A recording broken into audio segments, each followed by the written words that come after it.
पीले दांत वाली बहू। रंजना कभी ब्रश नहीं करती थी।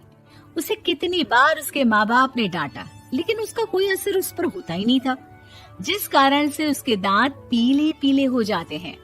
शादी के बाद अरे बहू, वैसे तो तुझ में कोई कमी नहीं है, पर तेरे दांत इतने पीले कैसे हैं बेटा?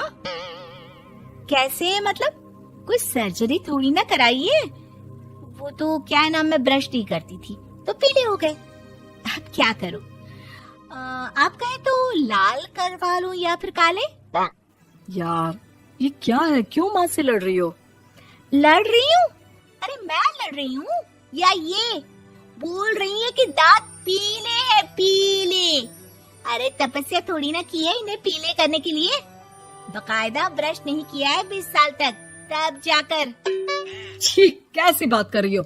ये उस वक्त तो पीले नहीं थे जब हम लोग तुम्हें देखने आए थे। अरे तब साफ करवा लिया होगा डेंटिस्ट के पास जाकर। अब देखो कैसे पीले पीले लग रहे हैं। रंजना सास की तरफ गुस्से से देखती है। फिर शुरू हो गई पीले पीले पीले। अरे पीले तो तब भी थे जब मेरे हाथ का रसगुल्ला उड़ा उड़ा कर खा रही थी और बोल रही थी, लड़की नहीं गुणों का खजाना दे रहे भाई साहब आप। खैर, अब वो लोग करते भी तो क्या करते, पीले दांत वाली बहू पल्ले पड़ी थी तो झेलना तो था ही। एक दिन कीर्तन में रंजना गाना गा रही थी। अरे कमला बहन, माँ का द्वार है, यहाँ तो सब शुद्ध होकर आते हैं, फिर अपनी बहू को ब्रश भी नहीं करवाती तुम। दूर से पीले पीले दांत भक्ति में बाधा उत्पन्न कर रहे हैं। अरे कोई 2 साल की बच्ची थोड़ी ना लेकर आई हूँ मैं बहू बनाकर। अच्छी खासी लड़की है, अरे कैसे करवाऊं ब्रश? ये तो उसे खुद करना चाहिए ना। अब माँ बाप तो इसके जैसे तैसे निपटा दिए, ये नहीं सोचा कि सास कैसे संभालेगी। सास बहू को लेकर घर आ जाती है, लेकिन सोच लेती है कि अब इसे लेकर कहीं नहीं जाएगी। अगले रोज बहू कहती है, अरे क्या हो गया, मंदिर नहीं जाना क्या? कीर्तन का वक्त हो रहा है। मेरी मधुर वाणी से कान्हा जी जागते हैं और सोते हैं। आप तो जानती है ना उनकी भक्ति में कितना मन लगता है मेरा। वो क्या है ना, तबीयत ठीक नहीं लग रही है मेरी, आराम करूंगी मैं।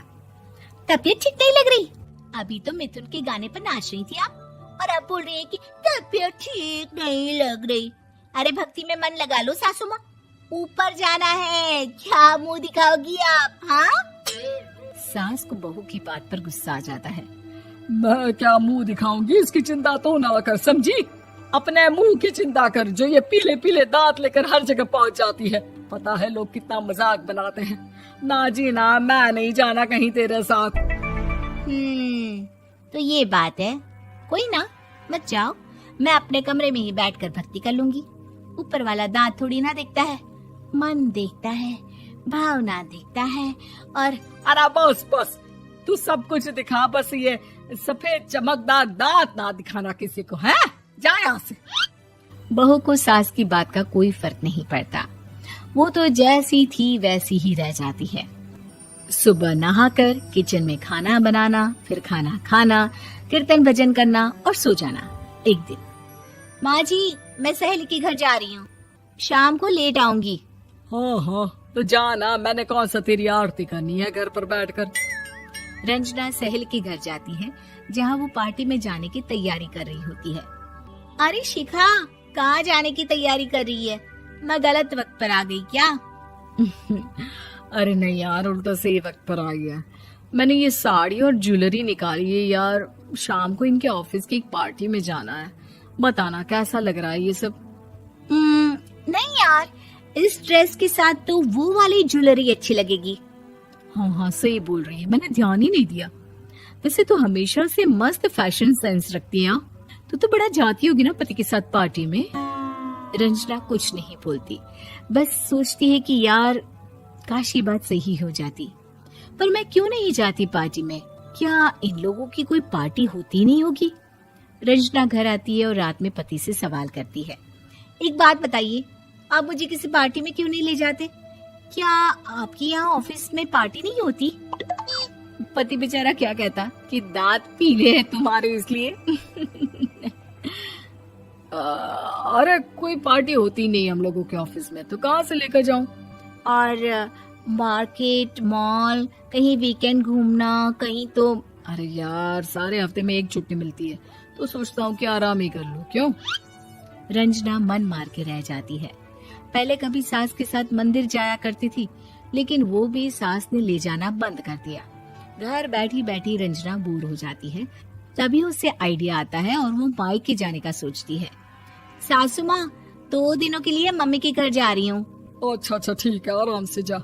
और हाँ, माँ से कुछ अच्छी आदत सीख कर आना कि कैसे शरीर के हर भाग की तरह दांतों की सफाई भी जरूरी होती है, समझी? शुरू हो गई ना आप। वो लोग आपकी तरह नहीं है कि छोटी छोटी बात का बतंगड़ बना दे। उन लोगों के लिए मैं मायने रखती हूँ, ना कि मेरे पीले पीले दांत। रंजना माँ को बिना बताए उन लोगों को सरप्राइज देती है, लेकिन जैसे ही वो दरवाजे पर पहुंचती है, अंदर देखती है कि घर वाले कहीं जा रहे होते हैं। अब माँ, काश रंजना दीदी के दांतों वाली प्रॉब्लम नहीं होती, तो वो भी हम लोगों के साथ चलती ना बुआ जी की बेटी की शादी में। हाँ बेटा, लेकिन अब उसे कौन समझाए कि उसको उसके पीले दांत नहीं दिखते, लेकिन उसके आसपास के लोगों को कितना एम्बैरेसिंग फील कराते हैं। मुझे तो कितनी बार उसके स्कूल की टीचर ने शिकायत की कि उसके साथ कोई लड़की बैठना भी नहीं चाहती, और ना ही कॉलेज में कोई उससे बात करना चाहता था। लेकिन पता नहीं क्यों उसे ये बात समझ में ही नहीं आती। कोई कमी नहीं है उस लड़की में, बस यही कि दांत पीले हैं। वो तो भला हो जीजा जी और उनकी माँ का, जो दीदी को जैसी है वैसे ही रखा हुआ है। रंजना को अपने घर वालों की बात सुनकर बहुत दुख होता है। वो सोचती है कि वो क्या करे, लेकिन फिर वो सीधा डेंटिस्ट के पास जाती है, अपने दांत चमकाती है और कसम खाती है कि वो रोज ब्रश करेगी। अरे क्या हो गया? तुम तो 2 दिनों के लिए गई थी ना, पर कोई ना, अच्छा है, चलो आ गई तो। रंजना सास के सामने आकर खड़ी हो जाती है और पूरी स्माइल करती है, उसके चमकदार दांतों को दिखाती हुई। हैं? चले मंदिर। माँ, मुझे माफ कर दीजिए, मैंने आप लोगों को बहुत एम्बैरेसिंग फील करवाया। मैं आज से रोज ब्रश करूंगी।